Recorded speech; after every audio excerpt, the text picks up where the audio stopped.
Hello, Rachel. Hello, Ryan. How are you going? Much better. Much better because we're back, baby! We are back in action like the Looney Tunes. Back in action. Which Looney Tune are you? If you had to pick one, Rachel, which Looney Tune, no matter the animal or gender, which one are you? Garibaldi knows which one he is. Yes, he does. Which one are you going for? Are you Granny? I think I'm a bit more of a FUD. You're an Elmer Fudd, are ya? What am I? What do you think I am? Bugs. I'm Bugs to you. Yeah. Do you agree with that assessment? Sure. You're Wile E. Coyote, and I'm, Roadrunner for you. No. I'm foiling you all the time, left and right, with getting you comfortable, getting you secure, then bam, yum yum. Which Looney Tune would say yum yum? Realistically. Bugs. I don't think so. I think it's too obvious. It's obviously Bugs. Who are you gonna put up for that? Foghorn Leghorn. I could and think about him saying it. I say, yum yum. Oh, I'm getting sweats just thinking about hearing that from him. You just want a Foghorn Leghorn to say anything. I say, what do you want? Now it's getting more Clinton-y as it goes along. So we are YumYumPod because of the amazing and scrumptious line of dialogue from Star Trek Discovery. You're disgusting. Yum yum, yum yum, which was so wonderfully put that we thought we should honor it in a way. We had matters of honor for it. And we dedicated our name to it. So every episode, we are going to give it every episode, we're going to mention it a lot. We're going to use it as a rating system. We're going to ask who said yum yum in the episode of whatever we're reviewing. We are a rewatch podcast of sci-fi, so we are rewatching and reviewing Babylon 5. So if you have not seen the series before, we recommend you should, because we are going to discuss each one of these in the context of a rewatch. Well, with that, do you want to jump right into the yum yum moment? Who had YYE? Or do we need to give the context of what this episode is first? Let's go with the context, which is for kings. So which episode are we looking at? We're looking at the first episode of Season 3. Premiere of Season 3. Matters of Honor. Which sounds like a Klingon episode title. Mollari tries to end his clandestine pact with the shadows. Meanwhile, I don't know, for people who don't know, these are the DVD descriptions. Just want to make sure that everyone's caught up, because meanwhile is a key to the DVD descriptions. You don't get that on IMDb. So what's happening meanwhile? Sheridan and the others realize that B5's problems with the shadows are only beginning to surface, so they form a secret war council. Okay, so who would have said yum yum in matters of honor? I'm gonna go with the psychop at the end of the episode. Ooh. Wow. I'm going with a main cast member. Somebody who I feel should have said yum yum more often in the series than we've given them credit for, but he was really pitching for it today. Bill Mumy as Lanier. Oh, yeah. Not even Lanier. I fully support that decision. Not even Mr. Lanier. No. Bill Mumy as Lanier would have said yum yum. He was gunning for it.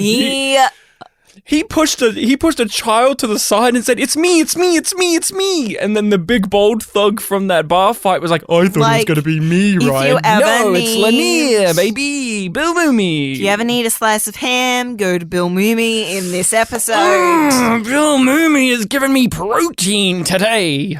Alrighty, He is serving it. Season 3 premiere. There's a lot to go through here, so we'll go through the history and the relationship with the episode, and then we'll delve into kind of the minutiae of what it's like to get into the new season. So looking at the episode on its face, my dynamic with it was that I was really happy with it when I first saw it because it swaggered in with an absolute confidence. Did you have... Each season walks in with a new confidence that you didn't think they could achieve any further, because Babylon 5, from its shaggy dog beginnings, has really just become this beautiful swan. It is just sitting here with this one, when I gave it that first viewing over, I was surprised with how much they jammed in. The pacing is meticulous. And going from Season 2's dark, brooding energy, especially in the last few, you come here and they let you know, just let you know from the characters, not even just lines of dialogue, but just their presence and the acting, that we're not building up no more. We're tearing down. This is going to be that type of deal. And this episode is very much that. We're reestablishing lots of things, but they're also saying, no. We're no longer going to sit at Babylon 5 all the time. We're going to go to Earth. We're going to go to space. We're going to have a spaceship. We're going to get into battles. You can have it all. We are actually not going to sit on our hands and wait for the things to come here. We're going to go out there and change things. And I was exhilarated with it when I saw it that first time, because there is a definite change of the status quo, which of course is very much present in the opening credits, but we'll get there. But that was my overall relationship with it. What about you? Do you remember what it was like to come into Season 3's premiere episode? Well, you failed to make me take a break between the two seasons, so I didn't find it as distinct. I failed. I think we've heard on the pod before, Rachel was very much, when we were watching these the first time, I want to watch it now, motherfucker! So I failed. You failed to stop me. I failed. You failed. Like Babylon 5. Mm-hmm. I failed. Yep. There's nothing else to say. Thanks for listening. This is no longer a Babylon 5 rewatch podcast, but just blast Ryan in the ass podcast. Fuck off. No, so I found it frustrating that so much of this episode is like, hold up a minute. Did you watch last season? Because we're going to recap the end of last season, just in case you missed it. Right. Just in case it's been a little while. Let's stop and dump some information. Dump some information like it's hot. A few months ago, you told me about an ancient race, the Shadows. This is one of theirs, isn't it?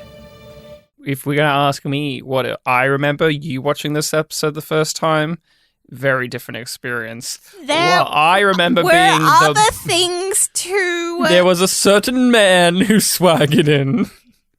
who gingerly walked in and said, I'm one of Rachel's favourite type of characters, hot British man. Because if you people know Rachel well enough, Rachel back in the early days of our relationship had a big thing for the hot Brits. My infatuation with Marcus has not ceased. Nor should it. He's very handsome. I squealed when he came on screen.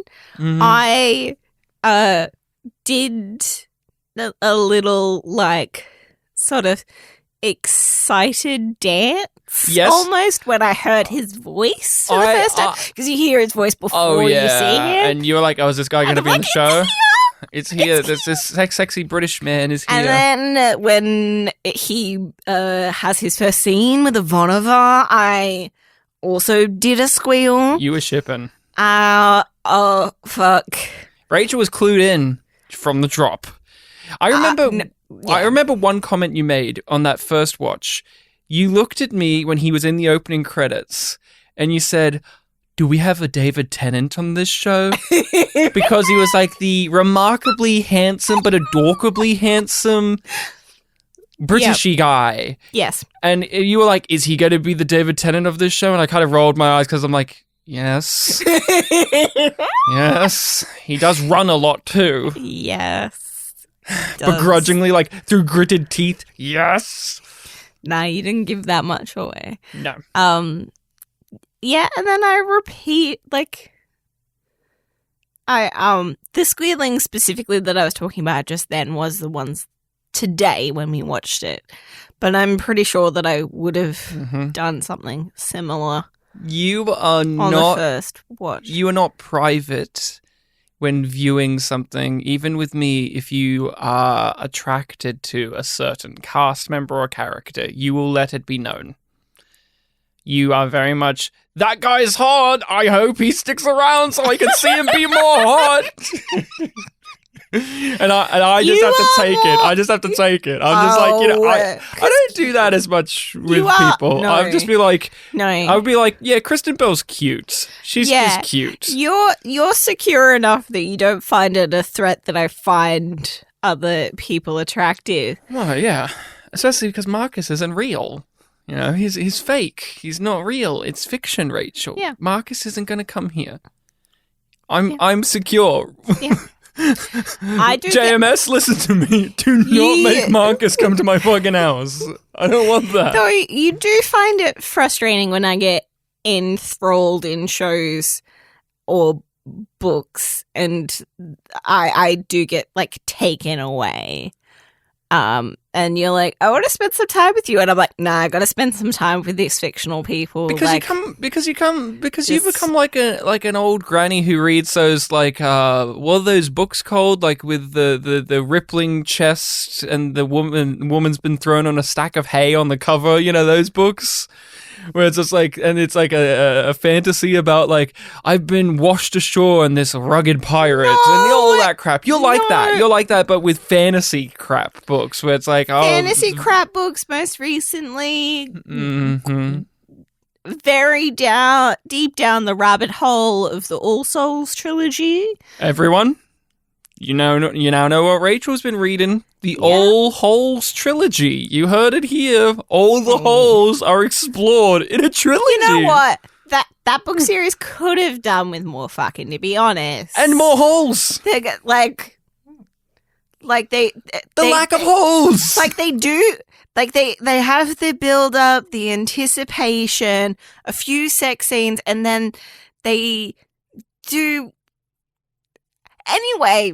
Rachel. Do you want to know where that was going to go, or should we go back to Babylon 5 instead of... Let's drive the car of Babylon 5 to the most important thing. The new opening credits. Is a banger. They're the best credits. Bang, bang, bangity bang. They're the best credits. Ivanova kills it. Claudia Christian nails it. She fucking nails this delivery. Kills it. The pacing of... the shots, like the anticipation. The music. Of waiting for the it failed. And then, when there's the chase. Oh, perfection! And the music kicking in. This is my favorite credits. In part, they are the best because of how we remembered fondly the season 1 credits. They do work on their own, but they are a comment Contrast is important here. Each season, at this point, the first 3 are very representative of the characters speaking them. Sinclair was optimistic. He did believe in the Babylon Project. Sheridan says it in a way where it's like, yeah, I'm saying it, but he doesn't really believe it as strongly. And then Ivanova is the cynic. Ivanova is Russian. And so she sees it differently. It failed, and now it's time to no longer go for peace, but for victory. Yes. It's amazing. I had chills go down my spine when I first gave it that watching. Just, Ivanova's going to... Because I thought it was going to be Garibaldi. Ivanova's reading it. Oh, cool. And then the content of it. That... You'll never be able to recapture what it's like when you're a first-time viewer hearing her say the usual thing, the Babylon Project, blah, blah, blah. Was a dream. And then saying, it failed. And hearing that music just... kick your teeth in. You can never... I wish I could experience it for the first time again, because it really was a huge highlight of the episode itself. I still remember that being like what I took away from it was the new opening credits, and boy, do I never skip these opening credits. They are fun. They are great. I love the goofiness of the cast members' heads spinning around or just being there, and some of them smiling and some of them looking like they're about to cry. They appear over other footage. Yeah, the use of footage is really nice. They do a good mixing of previous seasons and some of this season. It's blended very nicely. Zach is in the credits. I was happy to see Zach. Still part of me misses Lou. We all miss Lou. Where is he? Lou captured our hearts. Reboot. Ran away with it. Reboot. Have Lou. Ran away with our hearts, Lou. Have Lou in the reboot. In search of cake. We know it's eternal. Star Trek 3 In Search of Cake. What did you think of the inclusion of Zach in the opening credits? Because I was intrigued.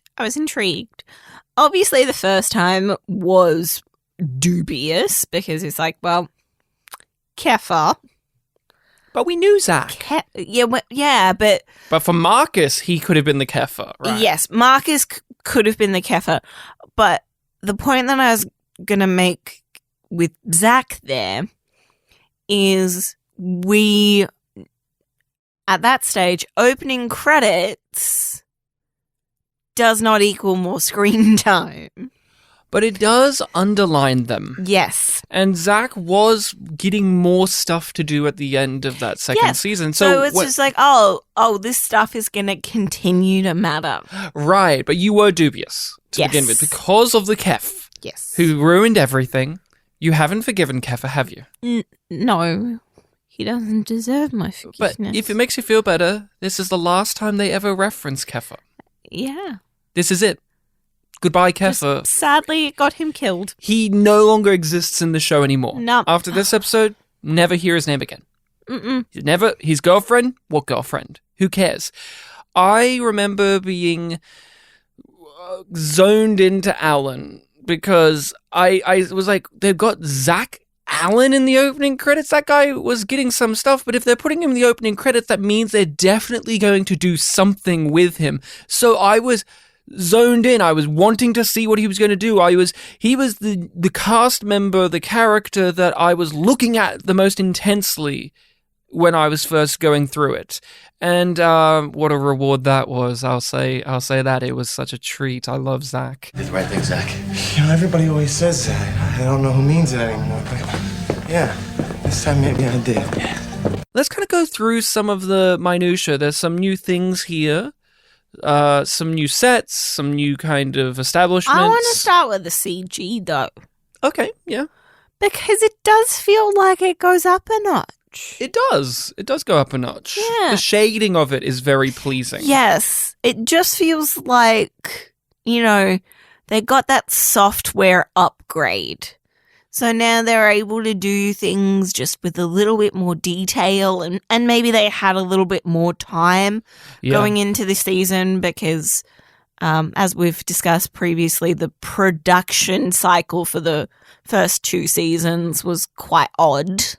Right. And the CG looks nicer and friendlier in a way visually where it doesn't look as off-putting. Which makes the White Star pop even more. Yes.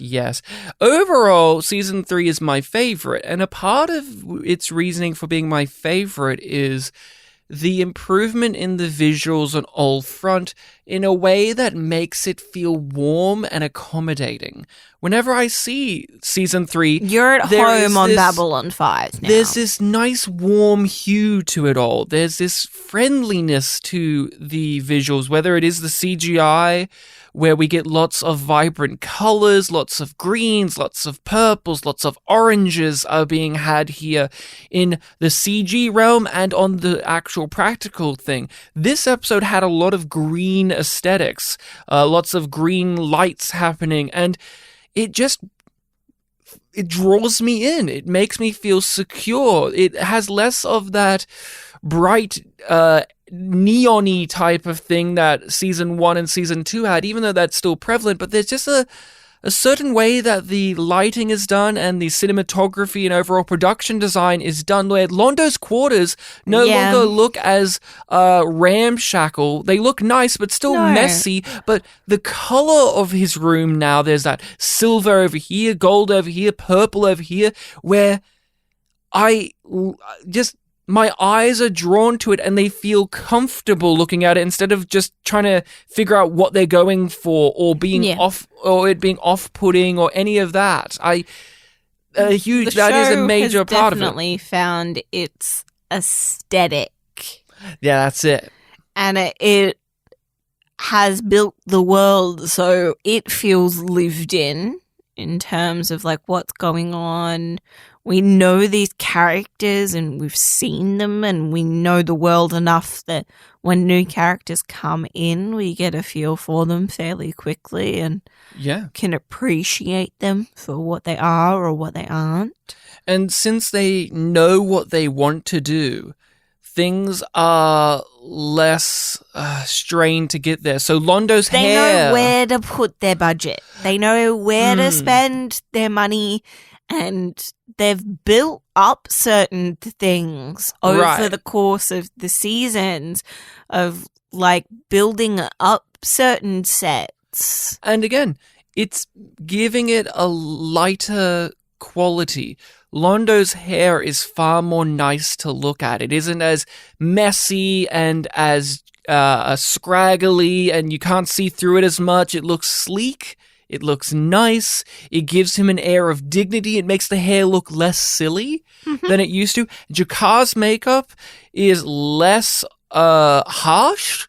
It's less red.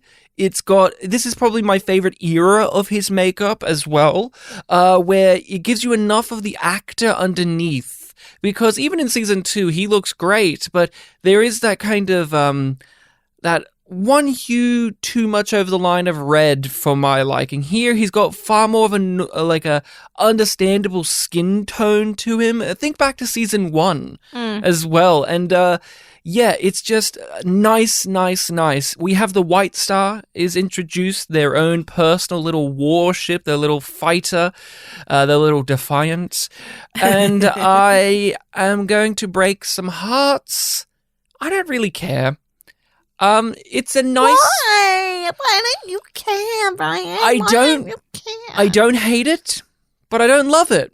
It just is a ship to me. It serves a purpose. It serves its function. I have no particular attachment to it. I do think fondly of it because of scenes that happen. Like, when we first got the exterior shot and some of the interiors... I'm like, oh yeah, we have this great scene and that great scene and the fun that happens on the bridge, but I like a lot of the scenes that happen in the sleeping quarters. In a show with a lot of ships, it is not one of the most memorable to me. The Star Furies are far more memorable and iconic to me. The Shadow ships, even the Agamemnon, those type of Earth fighters are very memorable to me. The Mbryo ships, striking. Centauri and Narn ships, very striking, and it's fine. Like, it's good. People obviously recognize it if you're a part of the fandom. It's a big deal, but to me, it's not the most alluring out of them, but it is nice. Like, it isn't silly. It isn't dumb looking. It is just, it's a sci-fi ship. I don't have too much to say. I've never liked the interior of the White Stars, if I'm going to be real. I like it. And they just look too much like a set to me. Just like sound stage with some things on it. And I've had that problem with Star Trek Discovery recently as well, where they have that black floor set and then they just stick things on it. And you know that they use that black floor all the time in different settings. And once your eye notices it, you can't unnotice it. While B5 itself, the station, yes, we know it's a set, but that each one of those, like, CNC feels like a real thing, and so does the Zocalo, and this always just feels like a sound stage to me. That's the problem with it. Interesting. Yeah. with the interior of it. Hence, I don't get drawn to it. I like that the hallway where Delen's walking through, that kind of like purpley hallway. I think of lots of great scenes taking place there rather than the bridge itself. Yeah. Also, the bridge, you need a better captain chair there. The captain chair there is just, it's there. Yeah. Because it's kind of like, oh, we need something. Right. And in these shows, it is weird how much those aesthetics matter. It's a chair. It shouldn't matter, but it does matter. And B5 hasn't had to have the captain's chair because they don't need it. They have CNC, and he has his office. There is no iconic chair where the person sits with their arm leaned against one of the things and they say, punch it, and all of that, which he does do.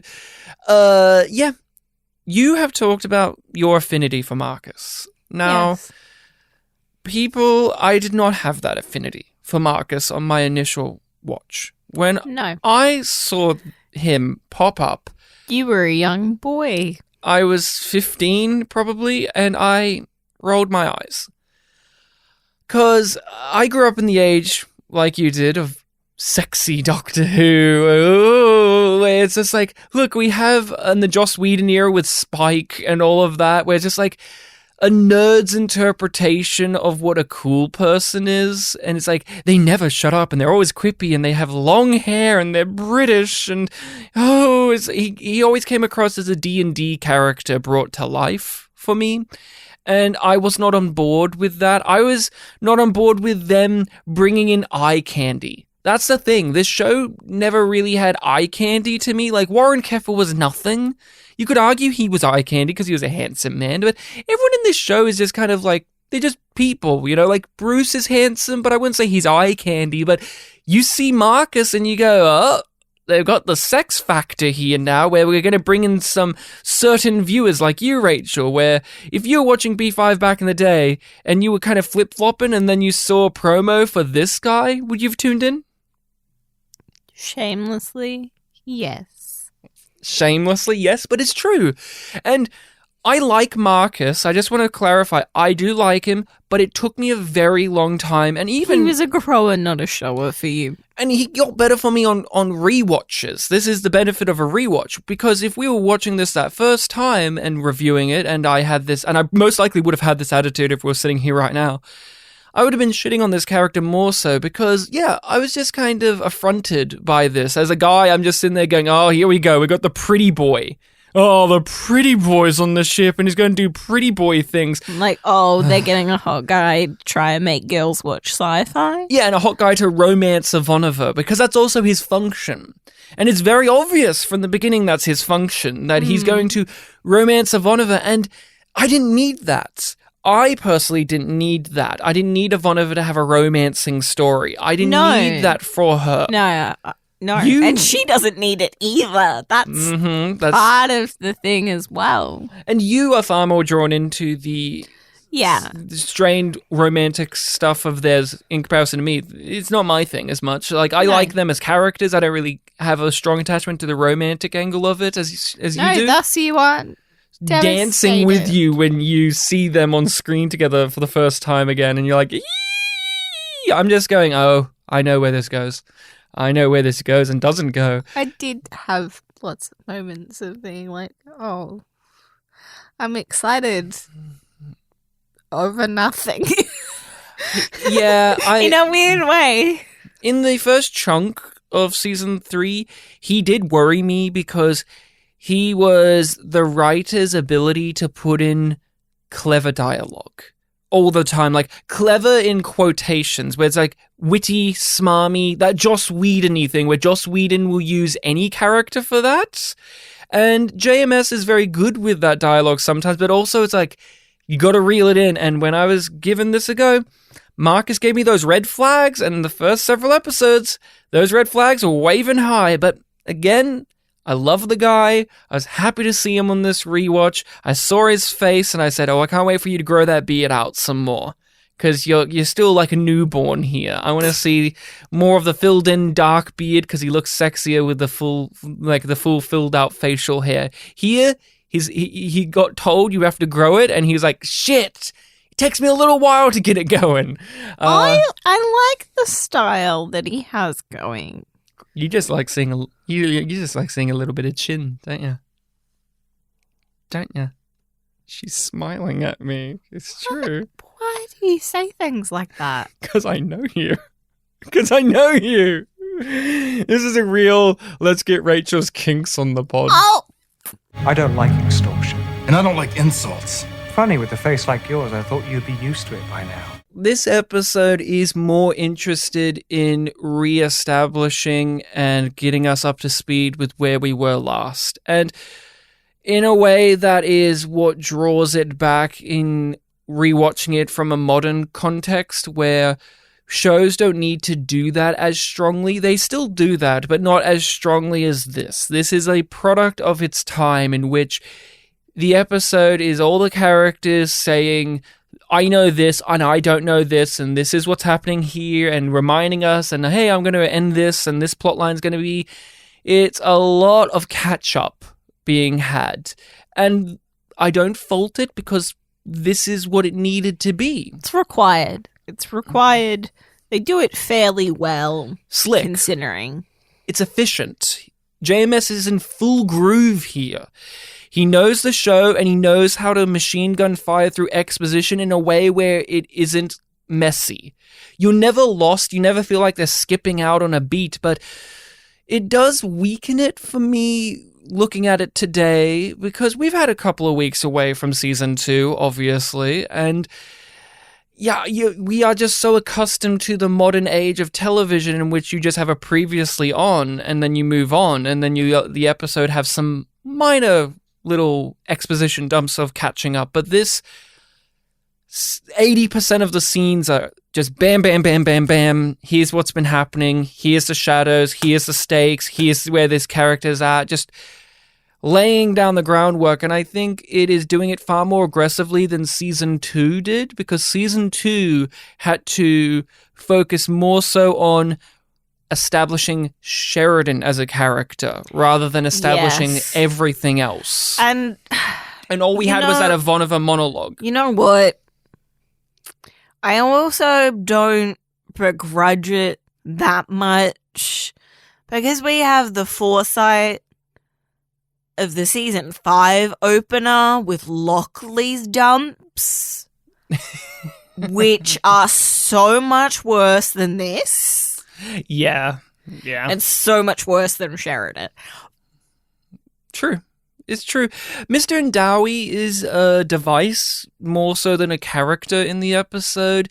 We have the idea that a dignitary, a VIP, is coming to Babylon 5 and he's going to follow up on what Kepha has found, and it doesn't really go anywhere. What it serves is for him to walk from character to character, for them to say, I do or don't know about this, and in turn let us know where they are at currently, whether it is them as the character or their society are at currently in relation to the story. Check in with the ambassador's time. Yeah, he's a check-in. Mr. Ndawi is not a character, he's a device, and that's unfortunate.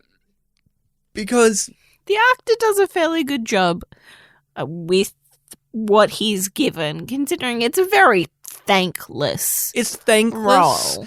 I do always remember Mr. Ndawi because of just the actor's capabilities, and we will talk about him in the spotlight, but yeah, he did not do anything. If you were reworking this today, he would actually be far more of an overwhelming presence, but he's kind of a gag character in a lot of ways, wouldn't you agree? Especially his conversation with Garibaldi, which I will say is my favorite Garibaldi scene we've had thus far in the show. I adore the whole Garibaldi logic scene. Yep. It's great. In which he goes through why he doesn't know things because he can't tell himself. Yeah. If I don't need to know, I don't tell myself. Oh. Like, you get it, but you don't get it, but you understand that that's Garibaldi. It's a very unique experience. Right. we understand that this is the nature of the beast of the episode, being a premiere for the new season. People may have not seen that second season in a while. I know that the air dates of this are all screwy because I don't know why they aired them, but this wasn't too long after season 2 finished up, and so people may not even realize that this is season 3, who knows, but that the idea is, hey, you haven't seen B5 in a while, let's catch you up. We know that is the case, but why does it still work for you, Rachel? Because there are many shows, new and old, where you're just dredging. You're just dredging through them doing the nitty gritty. But this was still entertaining for us. No, it simplifies the expo dumps and synthesizes them down to the essential parts. And a lot of the times the characters are delivering that information in that way. So they're not trying to hide it from you. Yeah. So it goes down a lot smoother because they're not saying, this medicine will taste really yummy, open wide. They're like, stick this in your gob. You have to fucking suck it up for a second. And then the other part of it, for me anyway, is that it moves on. Yes. Like, the episode itself, the plot of this episode, is not picking up the pieces of last season and being like, and here you go, and here you go, and here you go. And this is where the whole season is going to go off from. Right. It just continues. Yes. In watching other shows, like we say a lot, Discovery, since that is another show we have discussed on our podcast, they waste much of runtimes of episode just watering the seeds of all of these plots rather than telling a story within itself. So you finish the 50 minutes and go, yeah, but what was the episode itself other than tending to all of these overarching plots and themes and arcs, which is what a lot of shows do nowadays, and Babylon 5 is capable of doing, is capable and has done that as well, but you still need a story in your episode, and this manages to do that. You really hit the nail on the head about character. It does yes, we're going to tell you, but it does it through great characterful moments, such as Ivanova already knowing about the Rangers and she rattles off what they are. It's an obvious exposition dump, but it's done in a way that is true and honest to the character of Ivanova, where it's charming. You like how she says it. It's made to be entertaining. You like how she says it. And not only that, you're learning information, but you are affronted by the fact that, oh, of course Ivanova would already know this. It is Ivanova. There is that double edge there where she's God. It trusts you to know stuff already, but it's also making sure that you still know these things. It's marvelous in that regard. And as well, the things tie together really nicely. Mr. Indawi is this connecting thread to all of this, but then you have Londo and Morden are also a connecting thread with the main plot, because you have Londo deciding that he has danced his last little dance with Mr. Morden, and that has consequences, and it connects to the main threat of the plot of this planet that has been captured by the Centauri. They've they've put a blockade around it, and Londo has carved up the galaxy with Mr. Morden. Yep. But that planet is of importance to them because it has the Rangers on it, and they want them, and they want to kill them, and they want to capture them, and all that stuff. So at the face, you look at the Londo stuff, and it could appear as this is the part of the plot where we're watering the Londo seed. But it doesn't just do that. It doesn't leave it there. It doesn't just leave it at JMS cracking his knuckles going, okay, I have to make sure I tend to what Londo's doing. We actually see it grow. He doesn't just get watered and we go, hey, look at this. Yeah, Londo's like there's choices, actual growth and progress. Londo's choices and actions impact the plot happening with Sheridan and Delenn and Lanier and Marcus and Ivanova.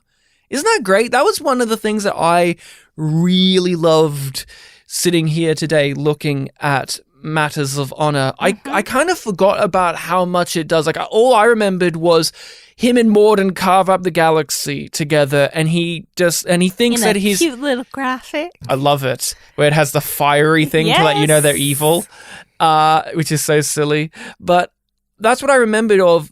Londo thinks he can just wash his hands of this, and of course it's not that simple. One thing that I really liked appreciating on this watch is that the shadows are already in league with Reefer, because those minds have been established for weeks. Yeah, and Londo cut them off, so they're going to go to the Reefer. They already had a feeling that maybe Londo was going to back out of their arrangement. Maybe he doesn't have the taste for blood as much as he used to. And they're queuing up all of their things. And Reefer is they're tooled into the Centauri now. And it doesn't waste the time to explain why this is a dangerous thing. All you need is Peter Jurassic's acting, his reaction to hearing that Reefer's now their go-to guy. We don't need an expo dump to explain who Reefer is. But if you know that's fucking bad, because Reefer, unlike Londo, has no problem.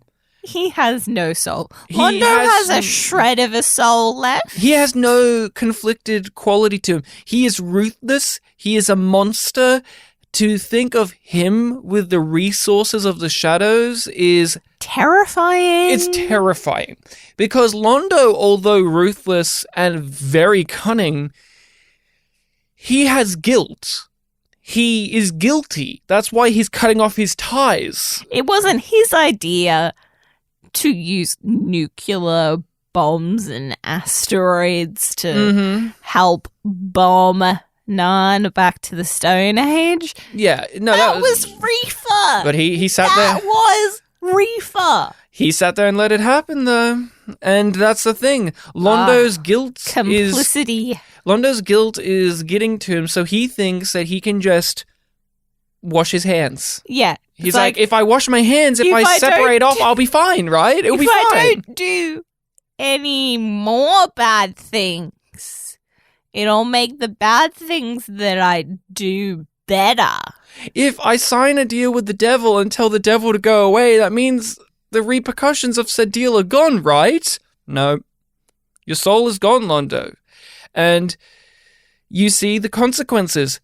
Morden will just go to someone else. He still has a soul, though. He still thinks that he has that in him. And it's so sad. But egotistical. He is an egotistical man here when he's delighting in breaking up with Morden. Yes, I love the line delivery from Peter Jurassic of... He really thinks that he's getting away with it. Yeah. I have the power in this situation. No, you fucking don't, Londo. No, and you don't have... anything. Any powers. Like, you were struggling so fucking hard thinking that you had no choices left. And now you're gleeful because you think you have a choice. And then... but you are a doomed man. He gets kicked in the gut. That twist of the knife. He thinks, I can just say to Morden, it's over. And then it's over. Because we're powerful now. I'm confident in everything. I am the only link between... you and us. The shadows and the Centauri. So if I break this link... we'll be fine. The Centauri will stand on their own. And that's not how it works. But I also like that he is delighting in the fact that he's doing it. It's not just out of fear or him trying to be noble or save his soul. He is relishing telling Mr. Morden to fuck off. He is enjoying it. So when Mr. Morden flips the script on him with the reefer reveal, it hurts Londo. The look on his face of, I thought I had all the cards and I didn't have any at all. Classic Londo stuff here. Classic Londo. And it is such a delight. The way Peter Jurasik just chews into those lines of the bar is glorious. We have danced our last little dance, Mr. Morden. There's a reason why many people remember him saying, Mr. Morden, because he, as an actor and as the character, really loves saying it. Because a lot of the time when he says, Mr. Morden, it's when he's being cocky. And a lot of the times, not all of them, it's unearned cockiness. Aren't you being a little premature? After all, your people are still moving on several other worlds. You might still need us. No, I don't think so. We have danced our last little dance, Mr. Morden. Now it is time for you to go away. Let's talk about a beautiful new cupcake, Marcus. Not linear. He's a beautiful cupcake, but he's an old cupcake. I said new cupcake. New cupcake. So what do you think about how he's implemented here? Because this is the JMS and the series telling us we're going to have a new character. He's going to be one of these legendary rangers that we've heard about. And this is our way of demonstrating what that can look like in the show, what he can do, what he's capable of. That he's the guy who can do action stuff and be in the underbelly of B5. So how do you feel about that? I like it. It's, it's been long enough that we've recovered from the loss of Nagrath from the series. R.I.P. Nagrath. And also long enough since the dumpster fire turd of? Where are you going? No. Of Garibaldi's episode, Sacrifice? Is that it? What? What are you talking about? No. Survivors? Sacrifice? Jeez, Rachel. Survivors is so bad you can't even remember the fucking title. I'm not nearly as good with the titles. Do you remember this one called Matters of Honor? I don't know how I feel still to this day. Although I like the character of Marcus, and I do. Like, I don't remember him doing this much of. He does. This stuff. He does. Like when King Arthur visits the station or when the parasites take over the station, he's in the underbelly, the down below, fighting people with his stick. And I like Marcus outside of that. I like how he interacts with the characters. I like that he's there to be friends with people and, yes, to literally defend them, but I don't really care about this side of the stories of B5 where we have people meeting at the shady little bar and thugs try to rob them and then they have a little fight scene to show off how cool they are. And yes, there's an argument to be made that it's world building and it's filling out the universe and it's fun to have a little bit of action, but... And small scale action and small scale violence, because we get shots of space battles much more frequently than hand-to-hand combat. It feels that way anyway. In all of these sci-fi shows, it's always a weak point for me, new and old. I just don't gravitate towards it. What I come to B5 for is the political shit or the character dynamic shit. Like, there's so many great character moments here, but then there's also just Delenn wears a little hood to hide herself because if she's seen in this bar, it could bring up stuff. She will be known. But not Lanier, the attaché, or whatever. And because he's just a normal-looking Mbryo. And then Mark is like, you better have a drink, darling, because if you don't drink, they're going to notice. Then they proceed not to. Really? Like, Lanier takes a drink to confirm it's non-alcoholic, because remember, that's a setup. We've set that up before, now we're paying it off again. And... again, it didn't sell me on Marcus because it's like, I'd rather we just keep focusing on the more grander scale things. And perhaps you not even remembering Survivor's name is also another part of it, where every other time we've had Garibaldi or other characters interacting in this fashion, it's always been bad. Yeah. Even the parts of it that we get with the Underground Railroad episode are a bit Are you a fan of Rangers in general? As a concept and as a thing? They're alright. Yeah? Yeah. I'm like a bit nonplussed about them. Like, I really like Marcus, and I think the idea of them makes a lot of sense for B5. But I'm not particularly attached or interested. I don't give a flying fuck about the Rangers. They tried to make a spin-off for the Rangers and it sucked. I hear people saying, if the reboot does alright, then hopefully we can get a Babylon 5 TV universe where we can have a Rangers show. I don't want that. I don't give a shit about the Rangers if I'm real. They serve a function, but I don't really care about their little badge and their staffs and their little cloaks that they wear. They serve a function, but they're not particularly of interest to me. It's like security on B5 serves a function, but I'm not as interested in them either. Like, I like Zach as a character. I like Garibaldi as a character, but I don't really care about stories about them busting people for security stuff. Like, it serves a function, but it's not what I'm here for. And so the Rangers, the idea of having a Ranger as a main character makes sense because you have introduced them, but again, it's on the low list. But here it was fun. It was a little piece of fun. It was just fluff in the episode. It was something to fill out the time, and it was cute to see Delenn fighting as strong as everybody else with the staff, and she's kicking ass, and it gives Mira Falan something else to do that we haven't seen of her. I mean, we haven't seen badass Delenn since The Gathering in this fashion, where Delenn can fuck you up real good. Don't you underestimate her abilities. Need those rings. No, if she whipped out a ring in the scene, would you have cheered? No. Why not? Why not? Not genuinely. I would have cheered.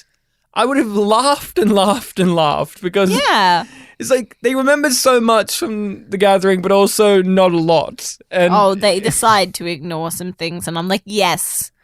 Yes, turn that blind eye. Where are the monkey bartenders? We have an other alien bartender who does some, what do you call them when you're like throwing bottles and all of that? I can't remember what that's called, but he's doing some tricks and some flips, and I thought that was cute. That's another thing about like this warm, accommodating feeling to Babylon 5 is even the background aliens are allowed to have characterful moments in which we see Pakmara in the background just chatting to one another, or getting we see their little face tentacles stroked and pulled on by women. Yeah. Or the bartender's an alien, they're doing these little tricks, and we see Flair bartending. And I noticed that we have the introduction of is it the game? The metal bug people? Yeah. Or the game.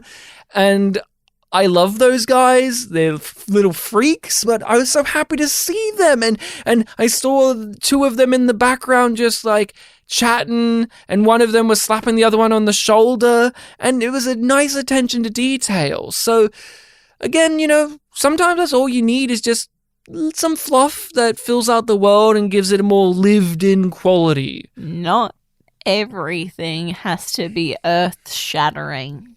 Yeah, but the main thrust of the plot is a big record scratch. Sheridan sums it up best for the season ahead. They're no longer going to just sit and take no action. They are not going to just react. They're going to act. They're going to take the initiative and strike back. And as a rewatch, that really was just the statement that jumped out at me, because that's what this season is. We've spent too much time reacting when we should have been acting. Let's take the offensive for a change. Fire up his shuttle, Commander. We've got work to do. An aspect that really drew me into the main Sheridan-y plot where they have to go to the planet and save the Rangers is not even the actual plot, but again, character building, character work, continuity of character. Sheridan not taking, no, I can't blow this up as an option. The constant... And they don't do an expert dump on that. They know that you know this already, where Sheridan doesn't believe that things are invincible because he's been told that you can't defeat something before, and he did it. He destroyed the Black Star. People thought that you could not take down a Mbryo cruiser, and he did it. So, of course, character-wise, he's going to think that. And it rings true, but what really drew me to it is not the minutiae of them going here and even a shadow ship appearing and them fighting a shadow ship, which is cool, but it's the character stuff of seeing Sheridan talk tactics. He's a tactician. We're seeing that play in action. The glee that he gets, and that he shows when he's figured it out. Yeah, I get chills and I get thrills, not from the action itself, but from Sheridan saying, no, we're not going to open a jump gate. We're not opening a jump point. We're going to go to the jump gate. And he gives his rationale for it. That is what I adore. That is what really gets me going, because it shows how clever he is and that he is thoughtful and that he is thinking about the bigger picture at play while still being in this moment. He's in charge, and he is in charge for a reason, and he is not threatened by questions. And he is willing to do the thing that you like in your sci-fi leads, where he has an idea, but he doesn't know how it will fly, so he pitches it to the rest of the characters, and it gives each one of them a moment to get a spotlight on them and share their viewpoint. Ivanova thinks it's ludicrous, and she reinforces the background of his bonehead maneuver. Sorry. Linnea accepts it. You know, he knew it wasn't her being racist. He's like, oh, that's what they call it. Bonehead's a stupid thing. But it gives each one of them where, hey, Mr. Linnea, do you think the ship's fast enough to outrun this explosion of energy that would be generated here? And Bill Mumy gets the time to shine, because he gives a very funny response where he's like, I don't know. And it's not just the line, it's his delivery. It's his delivery. Instead of just making Sheridan know everything and he'll just give it a go, or what we call the Michael Burnham, where it's just like, I just assume this will work and let's just do it. They may explain and then just do it. I really adored the little character things there. Like, you and I noticed this. And it's not just all techno babble. Right. It's very clear to an average audience member. It's like, this will make it explode. Right. We need to go fast. Is the ship gonna go this fast? It's not like tachyon beams will be exploding and we have to go with, like, you know, reverse the polarity. Yeah. Reverse the polarity, or we need to go this many parsecs in this many seconds, or whatever. It's just plainly spoken as well. If you can get the audience emotionally invested through jargon and tactics and babble, that is supreme writing in this genre, because a lot of sci-fi genres do hinge on the technobabble or the tactics or the jargon. I love Voyager, but it's very guilty of just losing me because it's just saying a bunch of nonsense babble, and it loses me. But Babylon 5 doesn't lose me as often in that way, because we know what he's saying, not necessarily because of the actual details, but because we know him. We know Sheridan, and we know that this is him in his element. A great piece of acting that you and I clocked was when Linnea said he didn't know, and Sheridan walks forward. Him and Delenn have this quiet little back and forth at each other, where you can clearly say, like, she's communicating to him something like, how do you not know? And he's like, I just don't know. I just don't know. It's just this little moment. People, if you're watching it, look at them in the background. Gives it that lived-in quality. It gives them a rapport. Because they didn't stop acting when the camera wasn't directly focused on them. Right. And again, like he says, and it's the same with Side acting. of a professional. It's not just acting, it's reacting. Yes. The age-old rule of thumb. Tohan Bey gave us so much. The bonehead maneuver. You want to talk us through it, and what do you think? So opening a jump point in a jump gate is the bonehead maneuver. And I love it. I love that it's named that because that's an existing phrase. Yes. And it's double meaning with the in Mbryo. This. Yes. And it was a tactic that came up within the Mbryo War. So it's makes complete sense that it would be nicknamed that. And that Ivanova would know that they tested that, because of course she does. She was at office a little while around that time. Yeah. This is the first time a shadow ship has been destroyed, yes? Yeah. It's pretty big. I think. They've been injured, but they haven't been destroyed. No. They've been hurt, but they haven't been destroyed. And the whole thing of they never miss, and then obviously they're not trying to actually hit them properly. They want to know who they are because there's unknown variables to it. And it's a little bit Vorlony. And it's an obvious writing thing, but boy, does it work. To let us know that the White Star is going to be big business. The first thing they use it for is to kill a shadow ship, which has been presented through this episode and the previous 2 seasons as unstoppable. Untouchable. You can't even get them. You can't destroy one of them, and it's not that the White Star destroys it with weaponry, but again... Cunning. And speed. It's little. And that's actually its advantage. The fact that it is small and fast is what wins the day, rather than bigger guns. It's about brains and speed, and that was just amazing because they kill a shadow ship, and that's a big deal because they're the face of the enemy, those ships, and the shadows seem like they are invulnerable. And you show that they aren't invulnerable, which we have seen on occasion, like when the Narn shot off the leg of that one ship and they got injured. They aren't invulnerable like Sheridan believes. You can take these things down. Nothing is invincible, which is a good message to have because sometimes in these sci-fi shows, they forget that. Yeah. It's like to show that we are small, they make these things so big we're just kind of... And there's a time and a place for that, but that's not the world B5 operates in. Everything has its weakness. Everything dies. Mm-hmm. There's a cycle to life. As we will learn... Circle of life. Don't sing it, Rachel. They may hear you. The Disney people, they may strike our episode down. Don't shut up. I did it so off key, though. They don't care. They don't care. They'll come in. They'll come in and say, no, you can't do that. Get out of here. You know who else comes in and is an evil corporation, an organization? Oh, Psycho? Yeah! Yeah. And a senator. We get...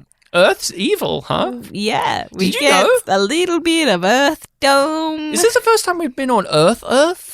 We've been on Mars. Oh. I think we've had, like, communiques with Earth, but I can't remember if this is... There may have been another time. One of the first, if not the first. Yeah, where it was like Geneva and they go into Earth and we are spending time on Earth with Earth people. Yeah. What did you think of this? Now or the first watch? Both. I was like, fuck yes. On the first rewatch, because I was like, Earth is so evil. On the first rewatch? Of course. Okay. Yeah. Yeah. And the first watch? Yeah. Yeah. It's like, Earth is evil. Where the fuck is this going to go? And then I was so excited and intrigued when it peels back and it's Morden.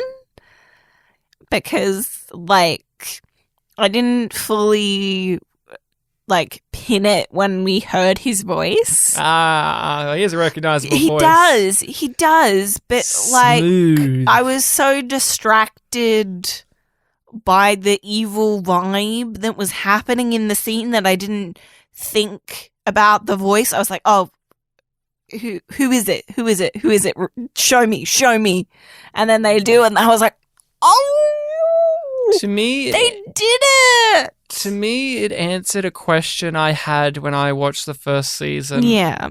Which is, he goes to everybody but a human. Uh-huh. And obviously he was representing something inhuman.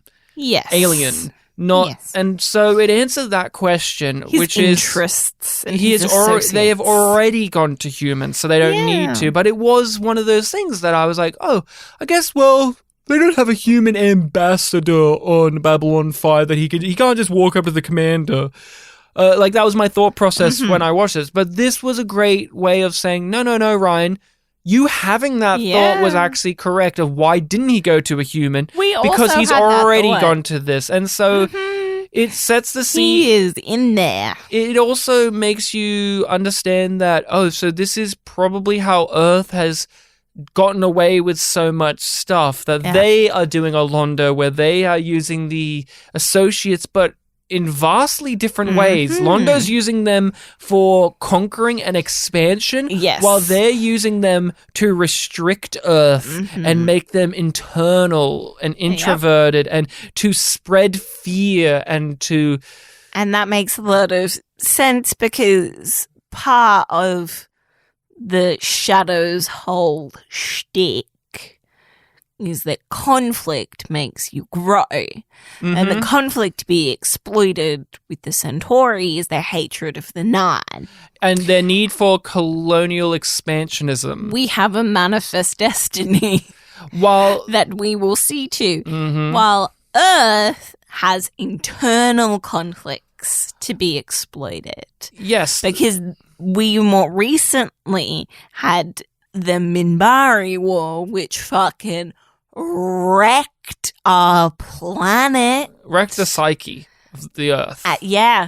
So that is the division and conflict because so it needs a different set of tools to be exploited. Well, there's a great thing as well to think from a historical context. Now, with the Centauri, there is obviously lots of moments that are referencing Germany as well with it's just ink on a page, we're going to break these treaties, we're going to do these atrocities, we're going to strike when we shouldn't.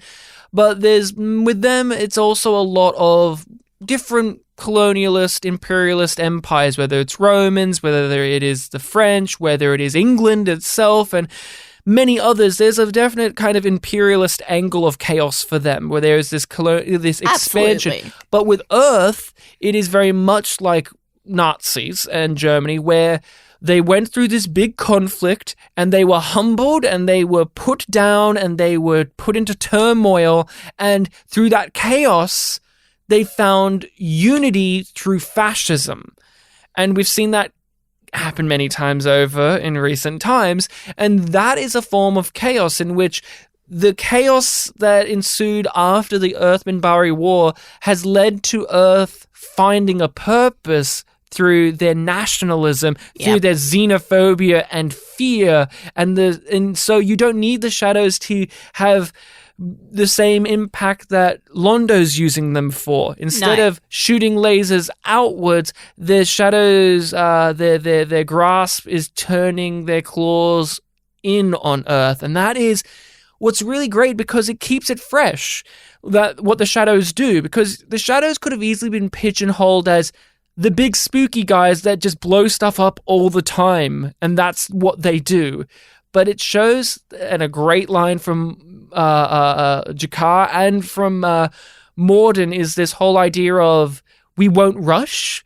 This is our time. We're not going to speed things up because we know that the shadows are playing the long game. And their game is of multiple varieties, but it's a long, quiet, slow one. And Delenn also reminds us and reassures us that it's the long game and we need to wait and bide our time. We're not ready yet. We're not ready yet. And then Sheridan's like, fuck. I'm tired of waiting. We need to actually do something.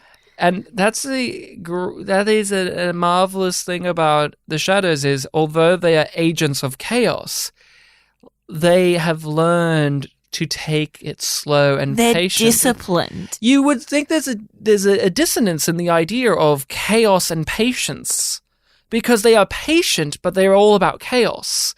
But what we know of them and what we see of the effects of what they do, it works. There's a case to be made.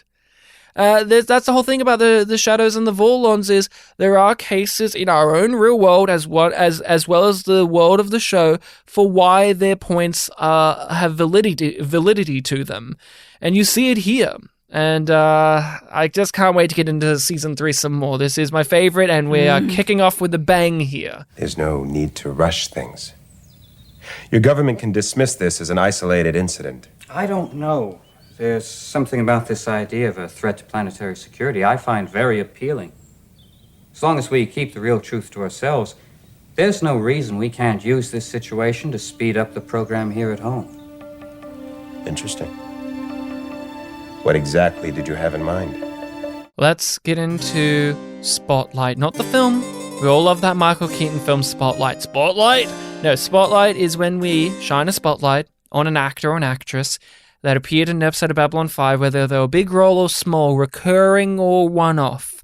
And we talk about what they did here, what we thought about them, and what we know of their work, what we've seen, any interesting facts. We're talking about Mr. Indawi, who is played by, Rachel? Tucker Smallwood. What an actor. Now, we've already kind of said Mr. Indawi isn't much. He doesn't get much to do. No. The actor is what pulls it together. Yes. He makes choices. He gives him an accent for a start, which isn't his own. He gives him, I don't know which specific area he's supposed to be from, but it's definitely I'm guessing some kind of African accent of some sort. It felt South African to me. But, yeah. But that would be my guess, but I do not have a good ear for accents. But it was a correct choice because it is an aspect that I remember of the character. Yes. And he is consistent with the accent. Where if there is somebody from there and they say that's not how our accent works, that's understandable. It's frustrating. But he is at least thoroughly consistent with it through this performance. He doesn't slip into full-on American at points. He maintains it, and it made him stand out. He isn't just another British guy or another American guy. It's like other nations still exist on Earth. Right. And he just goes around being pleasant, being kind of amused by everything going on. Just a, vague Earth official. He's not a bad person. No, he isn't in the know. He's I would say he's unequivocally a good man, but he's unaware that he's a part of an evil system. Yes. Unlike Mr. Lance, who we knew was a bad man. Absolutely. But skated by on coming across as this oblivious old man who's all for peace. But he had ego. Mr. Indawi has no ego. He has no evil, sinister agenda. He just is doing his job, and he thinks he's, like a lot of other people in the show, just a part of good old Earth. He's just serving Earth, he's not questioning anything. He's just doing his job, sticking his head in the sand, and that's valid too in terms of having as a character that is a variable, because if he was just another evil Earth guy, it would be very boring. Or if he was more like a vaguely threatening lady from Earth.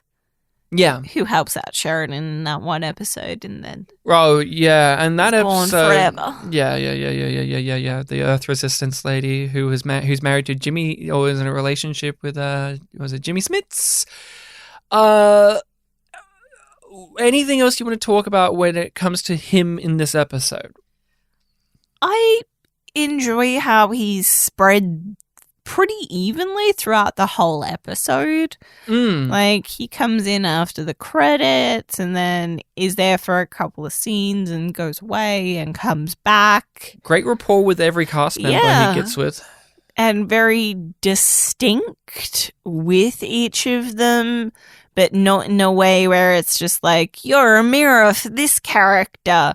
It's like, you're a fully formed person as a guest role that doesn't even serve that much of a long-term purpose. Right. But it's clear and well presented, and it's just like, this so easily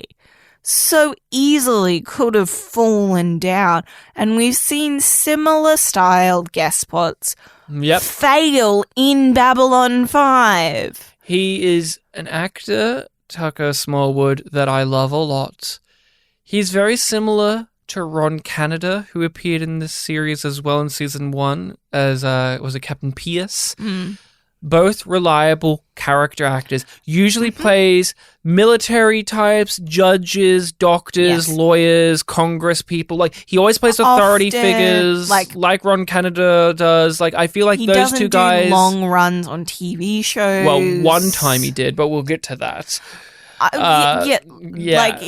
I meant that he's not a series regular on the shows. Like, he is Except for one time he was.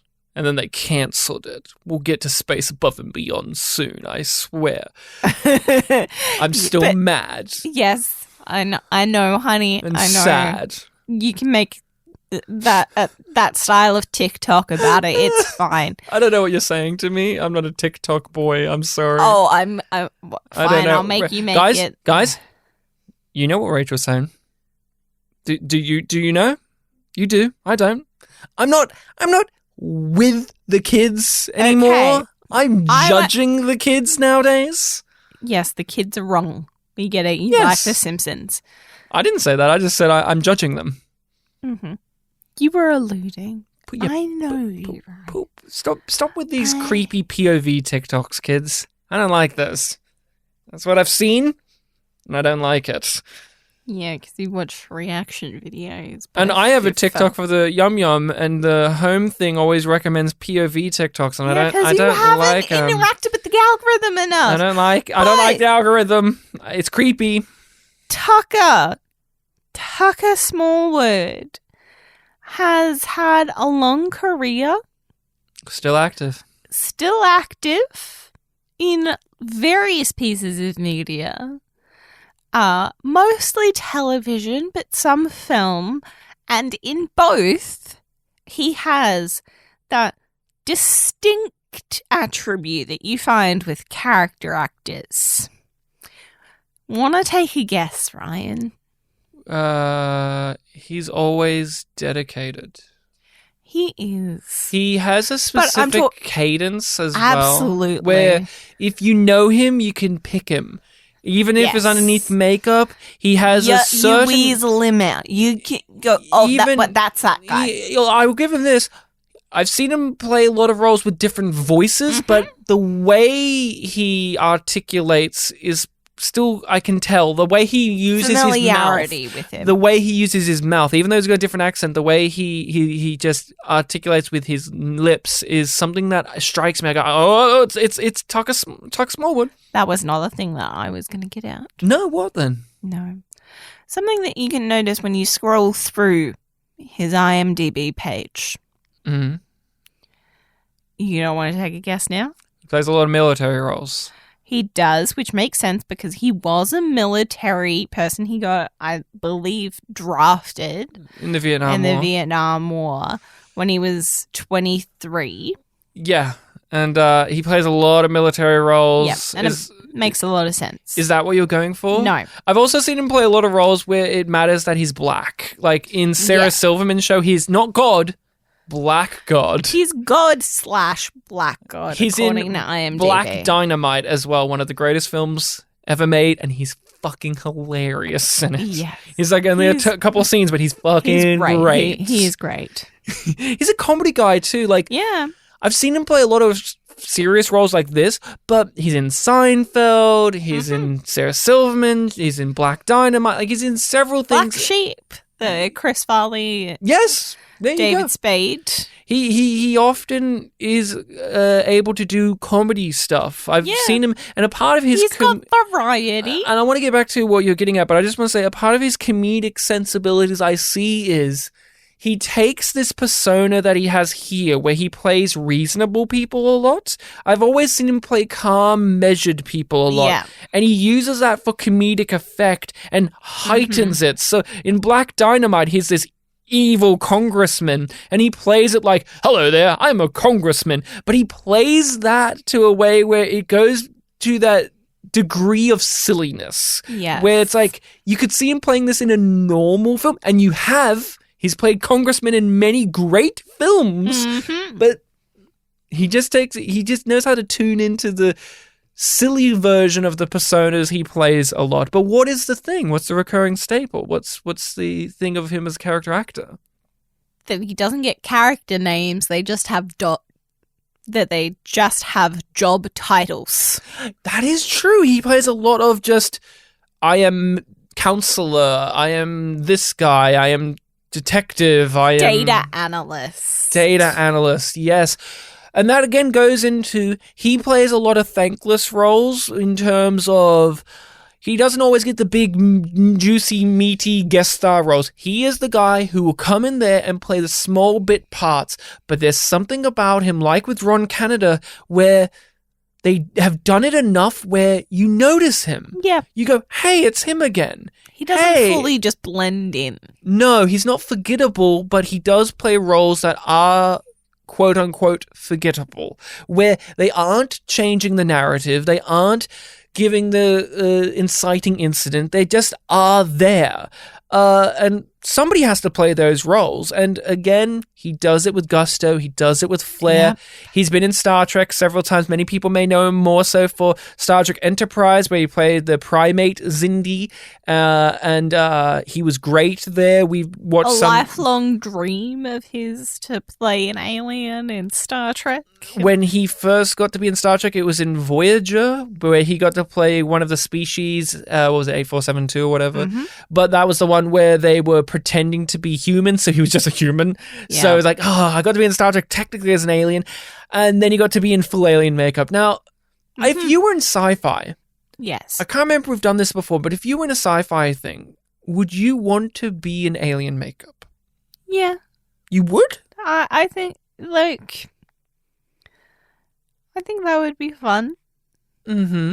Also, I know that I'm a bad actor, so... No, that's fine. That's fine. Not about that. It's so in B5, for instance, what one would you want? Oh. Right? I've thought about it. I don't know, because they're like...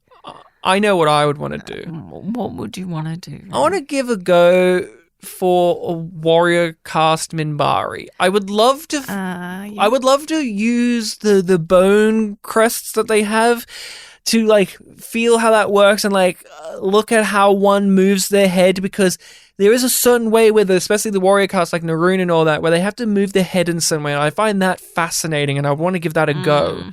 I wouldn't want to be a religious cast member one. I would want to be a warrior one because they have bigger bones, and I want to play around with that. And if I want to go more full on, and those are full on, I'd love to give Eldrazi a go. Just give him a go. Eldrazi over and on? Yep. Because Kim Strauss single-handedly makes playing Eldrazi in the makeup look really fun. Yeah. Like the non-makeup looks too intense for me. Yeah, they sell it. Like the non-makeup, like Andres Katsoulis makes it look easy and effortless, but that looks like a lot. And the Eldrazi makeup's a lot, but Kim Strauss personally just makes it look like, man, being a Eldrazi would be fun. Yep. What about you?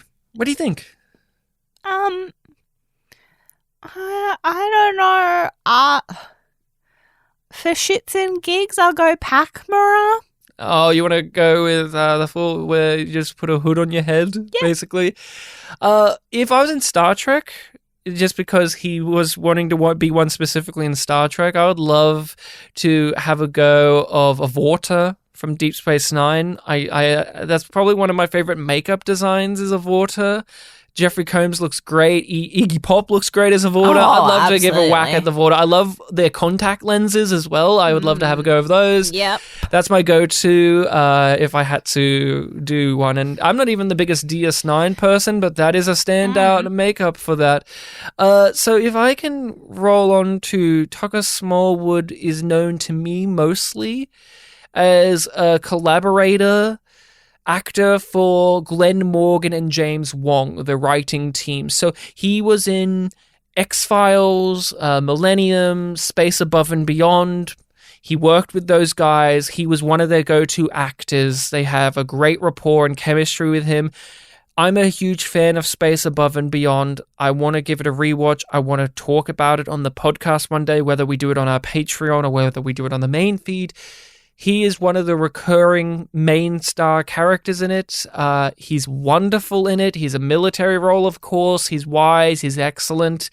He's amazing. And when that series got cancelled, it broke my heart, of course. But when it got cancelled, the writing team went back to X-Files because they started in X-Files, went off X-Files to do their show. Then it got cancelled. They came back. And when they came back, they wrote one of the most fucked up stories in the entire run of X-Files, the episode Home, which is an acclaimed one. It is one of the best X-Files episodes, but it's truly disturbing. And they gave him the script. They're like, we want you to be in it. And he has some comment about how shocked he was that they wrote something so foul and disgusting. He wanted to do it, and he's in it, and it's great, but these lovable guys that he just did this project with and he's worked with before, he didn't know they were capable of writing such horror. And he was thrilled to do it, and it is a great story. But in part, I think he mentions that they really were bitter about Space Above and Beyond being cancelled, so they had to channel all of this negativity into a script, and they gave us Home. Fascinating. They gave us Home, and brother. But yeah, this guy is just... I always think that... I'll say it. I think he's one of the most underrated actors because every time he appears in something, other people talk about episodes or things like this on their podcast, and no one ever mentions, hey, look, it's this guy, and he's in all this stuff. And I always go, why? This guy's great. He's always great. He's never let me down. That's the thing. He's never let me down. I do think that him and Ron Canada would go up for similar roles together. They fill a niche. There. They fill a niche. Anything that you've seen him in that leapt out that you're like, oh, yes? No, I think you've covered most of it. I do want to note, because we often like looking at, early roles or first roles. He was in a TV series called Somerset. Okay. As Sergeant. What? Frank Evans in 1976. I think we're going to just leave it at Sergeant. No, he actually got a full name. I'm surprised he wasn't in MASH. So he was 32 when he got his first credit, which was after his military service.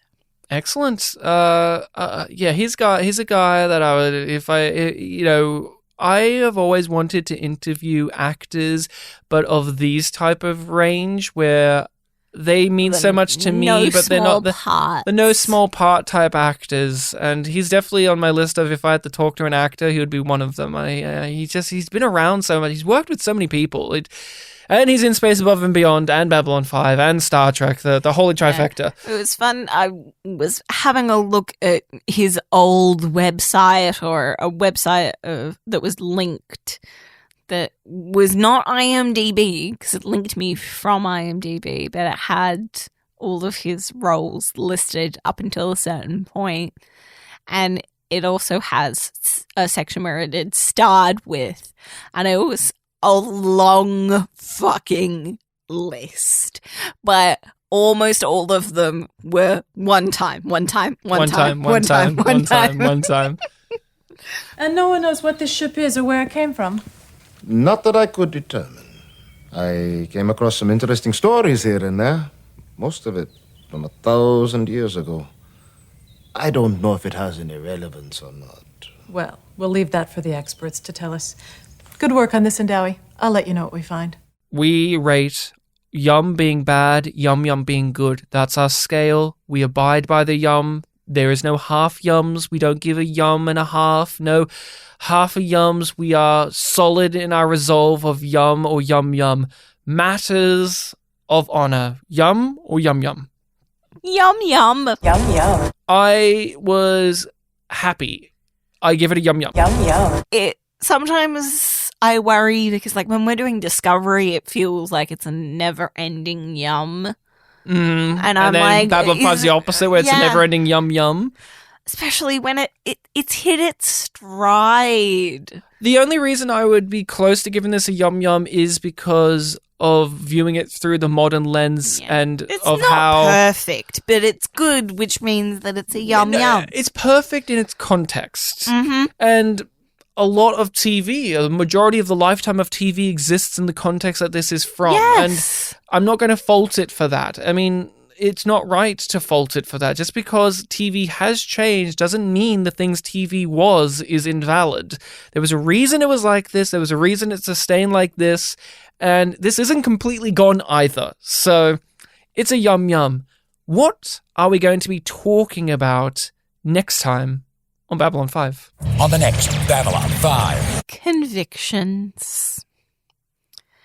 A series of terrorist bombings sends waves of fear through this station and sets in motion speculation about the bombers' political moves. The bombers' political motivations? The bombers' political motives. Speculation that proves false when a manhunt turns up the real culprit. That synopsis never ended. It's like you think it's over. I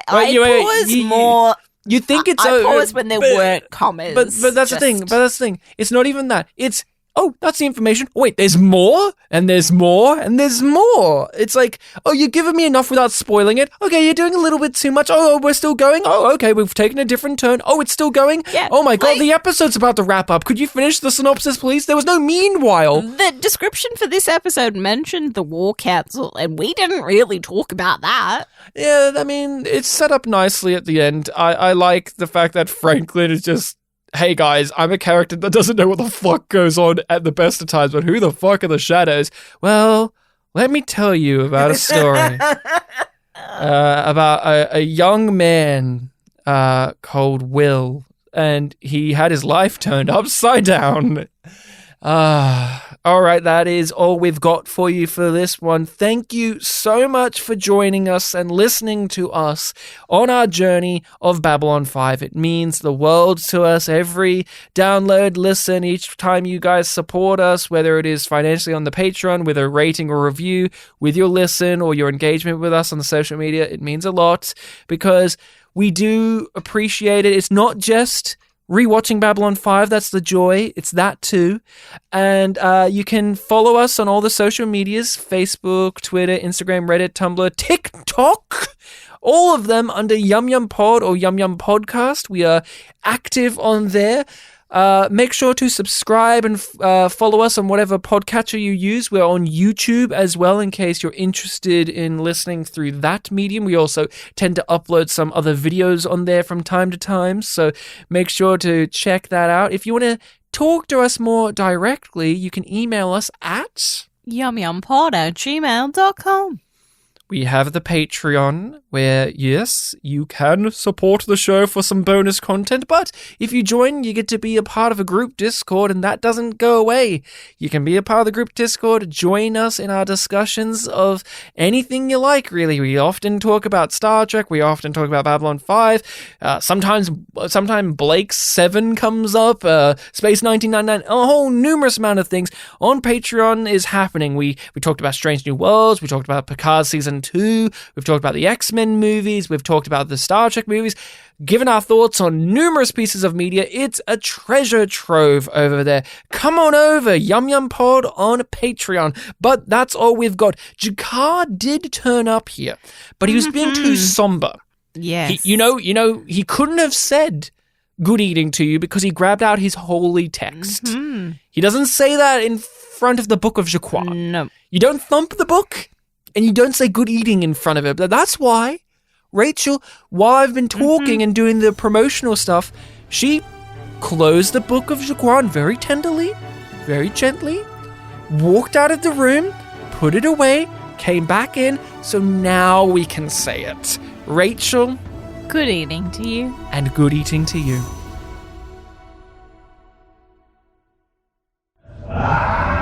Mr. Keller!